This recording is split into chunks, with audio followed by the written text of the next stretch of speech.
Okay, leo nipo na mtungi wetu kama mnavyoona, mitungi yetu ni mikubwa sana, lakini msiogope. Hii ni mitungi ambayo inazima moto tu, moto ya awali. Sema yeye inakaa kwenye maeneo makubwa kama viwandani, kwenye magodauni. Na leo tupo na mtungi wa aina ya CO2, carbon dioxide CO2 fire extinguisher.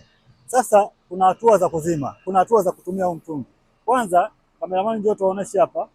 Unakata hii siri. Ukikata hii siri kama mtungi wa kawaida, unakata hii siri. Baada hapo unachomoa endo yako. Ukishachomoa endo yako, unakuja unafungua hapa. Ukifungua hapa, maana unakuwa umeruhusu hii hewa kutoka huko ndani, na ikiwa mkiwa wawili itapendeza kwa sababu inakuwa na nguvu sana. Na mieka hii hapa ili kuepusha ubaridi. Unapopuliza huu mtungi unakuwa na baridi kali sana. Kwa hiyo mikono yako inaweza kaganda. Kwa hiyo ukishafungua hapa unakuwa na wawili mnasaidiana na unaweza kuzima. Na hii sisi kwa viwanja vya ndege tunatumia kuzima mioto ya kwenye injini.